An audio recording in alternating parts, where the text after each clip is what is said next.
Hello, good morning बेटा। तो हम एडमिशन में क्या क्या देख चुके हैं। हम एडमिशन में न्यू प्रॉफिट शेयरिंग रेशियो निकालना सीख चुके हैं। उसके बाद हमने जो न्यू पार्टनर आता है वो क्या लेके आता है बच्चे, अपनी कैपिटल लेके आता है, और जो प्रीमियम ऑफ गुडविल लेके आता है उसकी क्या कौन कौन सी एंट्रीज होते हैं, कौन कौन सा उनका ट्रीटमेंट होता है, वो सब चीज़ें हम सीख चुके हैं। तो आज हम क्या पढ़ेंगे, अकाउंटिंग ट्रीटमेंट ऑफ रिजर्व। अगर रिजर्व का मतलब तुम समझते हो, जो रिजर्व वो इकट्ठा करते हैं ताकि जो इन फ्यूचर अगर कुछ हो जाए तो उनका यूज वो कर सके, वही रिजर्व होता है। And accumulated profit and loss, जो उनको प्रॉफिट और लॉस होता है उनका ट्रीटमेंट कैसे किया जाता है, आज वो सीखेंगे। ठीक है, तो ये सब की एक फर्म है, उसमें दो पार्टनर हैं ए एंड बी। वो प्रॉफिट एंड शेयरिंग रेशियो किससे कर रहे हैं, 1:1 से कर रहे हैं। ठीक है, अब क्या हुआ, वो अपने रिजर्व डालते हैं। ए जो है वो भी 30,000 और बी भी 30,000। ठीक है, 1:1 से डालते तो उनके जो टोटल रिजर्व है वो कितने का है बच्चे, 60,000 का है। ठीक है, तो उन दोनों ने मिलकर रिजर्व बना लिया कि अगर हमें इन फ्यूचर कुछ लॉसेज होता है, कुछ भी होता है, तो हम उन रिजर्व्स का यूज़ कर सके। ठीक है, तो वो सब चीज़ें 60,000 का उन्होंने बना लिया, रिजर्व बना के रख रखा है अपनी फॉर्म में। अब कुछ साल बाद, 3 या 4 साल बाद कौन आता है बच्चे, एक न्यू पार्टनर लेके आते हैं वो। और क्या, ठीक है, न्यू पार्टनर उनकी फॉर्म में आता है। ठीक है, 3-4 साल बाद उनकी कौन आ रहा है, एक न्यू पार्टनर आता है। अब वो अगर न्यू पार्टनर कौन है, सी है। सी जैसे ही आएगा तो क्या बोलेंगे वो तीनों कि हम जो अब प्रॉफिट और शेयरिंग रेशियो है वो किस में डिवाइड करेंगे, 1:1 से करेंगे। ठीक है, तो उनका ओल्ड रेशियो क्या था, दोनों का 1:1 था। जैसे ही सी आया तो उन्होंने वो जो रेशियो 3 में बांट लिया। ठीक है, 1:1 में बांट लिया। लेकिन बच्चे जो रिजर्व है वो किसने बनाया था, सी का कोई कॉन्ट्रीब्यूट है इसमें, कोई भी कॉन्ट्रीब्यूशन कर रहा है, नहीं कर रहा है। किसने किया वो रिजर्व बनाने में, किन्होंने बनाया, ए एंड बी ने बनाया। तो भाई सी को अगर क्या हुआ, कुछ साल बाद अगर फर्म बंद हो रही है, ठीक है, डिसॉल्व हो रही है, तो 5 साल बाद क्या हो रही है बच्ची, जो फर्म है वो क्या कर दिया हमने, बंद कर दिया, उस पर लॉक लगा दिया। ठीक है, अब जब फर्म जब बंद हुई तो जो रिजर्व है वो बटेगी ना, कंपनी का हर एक चीज़ बटेगी, जो फर्म में जो जो चीज़ें हुई है, क्या हुआ है क्या नहीं हुआ, हर चीज़ जो पार्टनर्स उनमें बटेंगी।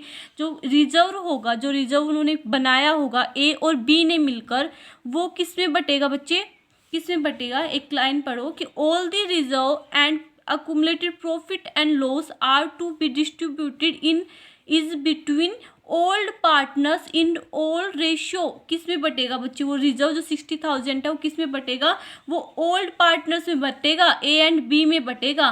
ठीक है, क्योंकि उसमें सी का कोई भी कंट्रीब्यूशन नहीं है, इसलिए जो रिजर्व्स होते हैं, जो क्युमुलेटिव प्रॉफिट एंड लॉस होंगे, वो किस में बटेंगे, वो किस में बटेंगे बच्चे, वो किसके में जाएंगे, वो जो ओल्ड पार्टनर है उनका ओल्ड रेशियो जो 1:1 उसके हिसाब से किसके पास जाएगा, उन ओल्ड पार्टनर्स के में जाएगा। सी का उसमें कोई कंट्रीब्यूशन, तो सी के पास वो नहीं आएंगे 60,000 को कोई भी। ठीक है, तो किस कैसे बढ़ जाएंगे, 30,000 उसमें बढ़ जाएंगे और 30,000 उसमें उसके कैपिटल में चले जाएगा। ठीक है, तो इसकी जो एंट्री होगी कैसे होंगी, जो भी रिजर्व्स होते हैं कौन कौन से होते हैं, हम प्रॉफिट एंड शेयरिंग रेशियो में मैंने एक एक को अलग अलग करके मैं समझा चुकी हूँ, हर एक चीज़ को ना, कि जनरल रिजर्व्स में कैसे कैसे एंट्री बन रही थी, हर एक चीज़ में समझा चुकी हूँ। तो कि इसमें भी वैसे ही बनेंगे, जनरल रिजर्व्स अकाउंट डेबिट कर देंगे।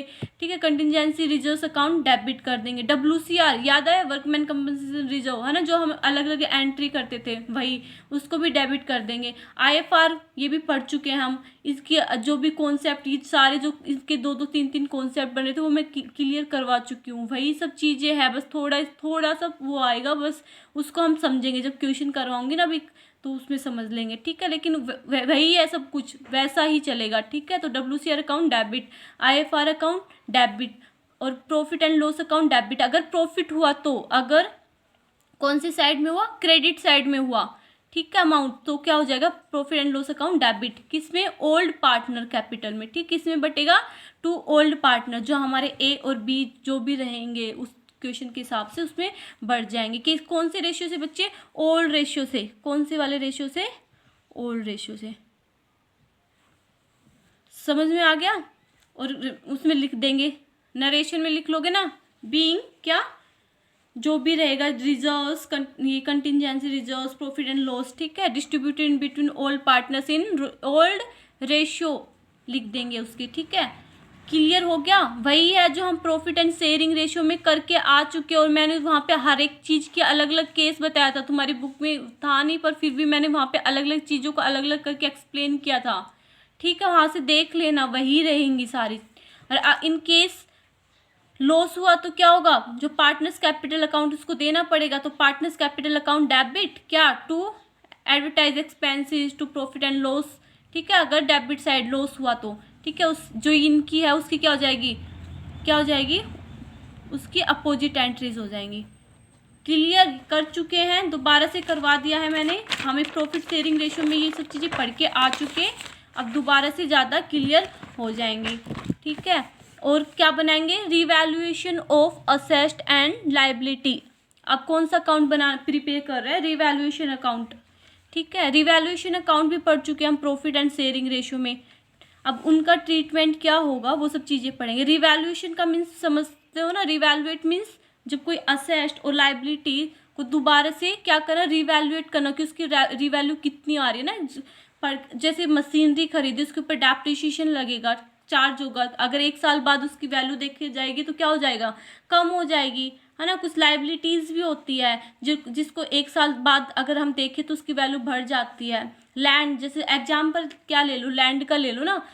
लैंड को अगर हमने कितने में खरीदी, कोई रोड के पास हम कोई ज़मीन खरीदते हैं, जो हम कोई लैंड खरीदते हैं, तो हम कितने, अगर हमने आज उसको 1 लाख में खरीदा तो उसकी जो नेक्स्ट ईयर उसकी वैल्यू अपने आप बढ़ जाती है ना। बोलते हैं अब की बार तो हम 1,20,000 रुपये लेंगे, तो उसका क्या हो रहा है, जब उसको रिवैल्यू किया तो उसकी वैल्यू क्या बढ़ रही है, उस असेट्स की वैल्यू क्या हो रही है बच्चे, इंक्रीज हो रही है। तो वही है revaluation of asset and liability.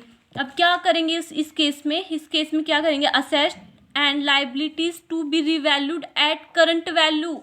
ठीक है, सबसे पहले क्या करो, जो असेट और जो लायबिलिटीज है उसकी वैल्यू को रिवैल्यू कर दो, किस पे, करंट वैल्यू से, कितने साल, ठीक है, पीछे का जो वैल्यू रही है उसको सबसे पहले कैलकुलेट करो कि अब जो असेट है जो हमने उस टाइम पे खरीदी थी, आज उसकी वैल्यू कितनी रह गई है। ठीक है, बढ़ी है या घटी है, तो सबसे पहले वो वाला काम करो। फिर क्या करना है, profit and loss to be distributed to old profit in old ratio. जो प्रॉफिट एंड लॉस निकल के आए उसको क्या कर दो बच्चे, उसको क्या कर दो, ओल्ड प्रॉफिट, उसको ओल्ड रेशियो में बांट दो। ओल्ड पार्टनर्स, यहाँ पे प्रॉफिट नहीं आएगा बच्चे, यहाँ पे old partner in old ratio. ठीक है, किस में बांट दो, ओल्ड पार्टनर्स इन ओल्ड, जो पुराने वाले जो पार्टनर्स हैं उनमें क्या कर दो, उनको डिस्ट्रीब्यूट कर दो। ठीक है, जो नया वाला पार्टनर उससे उसका कोई भी लेना देना नहीं है।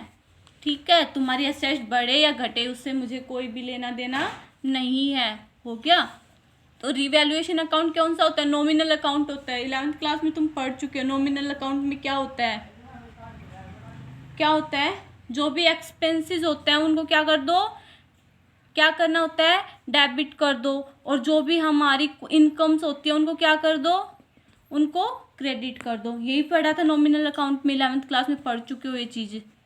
ठीक है, अब रिवैल्यूएशन अकाउंट बनाएंगे तो कैसे बनाते हैं, आता होगा, रिवैल्यूएशन पढ़ा चुकी हूँ मैं, प्रॉफिट एंड शेयरिंग रेशियो में कैसे कैसे बनाते थे, वही है, उसी तरीके से बनेगा, कुछ डिफरेंस नहीं है। ठीक है, रिवैल्यूएशन अकाउंट कैसे बनेगा, इस साइड में क्या आएगा, डेबिट, क्रेडिट साइड में sorry, by increasing in value of asset. जो भी असेट्स है उनकी जो वैल्यू इंक्रीज हो रही है उसको किस साइड में लिख दो, उसको क्रेडिट साइड में लिख दो। ठीक है, और जो डिक्रीज हो रही है, जो लाइबिलिटीज डिक्रीज हो रही है, क्योंकि अगर हमारी असेट्स में इंक्रीज होगी, वैल्यू इंक्रीज होगी, तो हमें क्या होगा, प्रॉफिट होगा ना, इनकम बढ़ेगी, तो उसको क्रेडिट कर दो। ठीक है, और जो क्या हो रखी, लाइबिलिटीज कम होगी, डिक्रीज होगी, ठीक है, उनको क्या कर दो, क्रेडिट कर दो, क्योंकि उससे हमारी इनकम बढ़ेगी।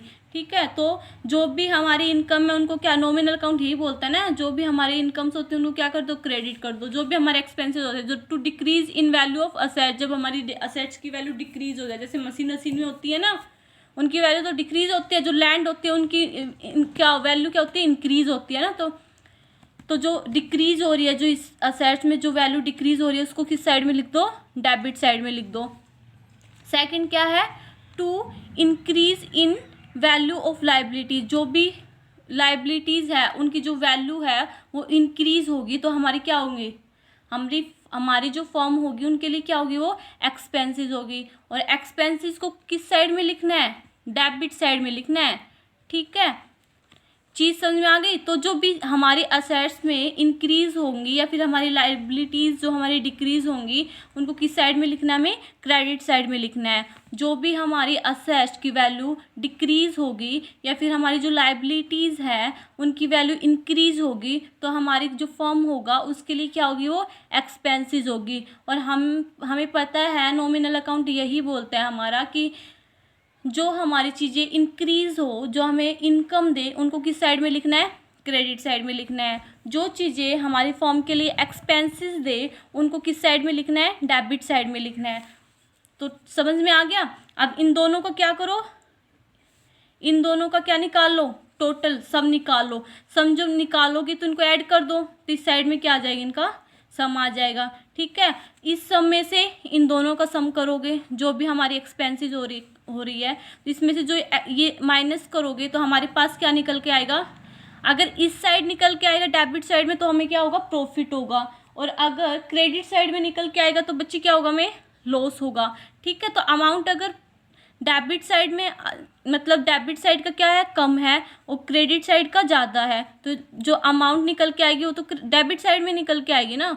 तो यहाँ पे हमें क्या हो रहा है, प्रॉफिट हो रहा है। जो हमारा जो प्रॉफिट हुआ उनको कहाँ कर दो, उनको ट्रांसफ़र करना है किसमें, जो ओल्ड पार्टनर है उनको ओल्ड रेशियो से ट्रांसफ़र कर दो। तो हमारे ओल्ड पार्टनर कौन कौन जो भी हो, क्वेश्चंस के अकॉर्डिंग जो भी हो उनमें क्या कर दो, उनको डिस्ट्रीब्यूट कर दो।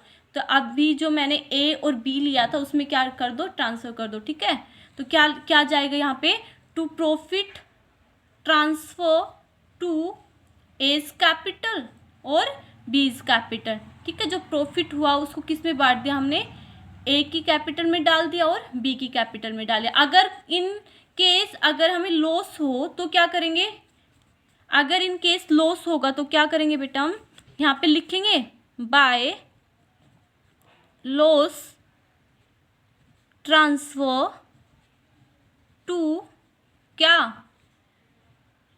एज कैपिटल और बीज कैपिटल। ठीक है, अगर लॉस होगा तो ए और बी की कैपिटल में उसको क्या कर देंगे, ट्रांसफर कर देंगे। तो यही है, रिवैल्यूएशन अकाउंट भी हो गया। ठीक है, आज हमने क्या पढ़ा है, दो चीज़ें कंफर्म किया। कौन कौन सी, फर्स्ट तो किया है अगर जो हमारे रिजर्व्स होते हैं उनका अकाउंटिंग ट्रीटमेंट कैसे होता है। अगर रिजर्व्स हुए तो उनका ट्रीटमेंट हम प्रॉफिट एंड शेयरिंग रेशियो में भी पढ़ चुके हैं, अभी मैंने तुम्हें दोबारा पढ़ा दिया तो इसी टाइप से होगा। ठीक है, और सेकंड मैंने पढ़ाया है कि जो असेट्स और लाइबिलिटीज़ होती है उनका अकाउंटिंग ट्रीटमेंट कैसे होता है। ठीक है, अगर फॉर्म इन केस बंद हो जाए या हमें रिवैल्यूएट करना पड़े हमें फॉर्म को कि क्या हो रहा है क्या नहीं हो रहा है, तो वहाँ पे हमें ज़रूरत पड़ेगी। ठीक है, तो रिवैल्यूएशन ऑफ असेट्स लाइबिलिटीज़ का क्या होगा, अगर न्यू पार्टनर्स को हम देंगे या नहीं देंगे, क्या रहेगा क्या नहीं रहेगा। ठीक है, तो बेटा यही था। ठीक है।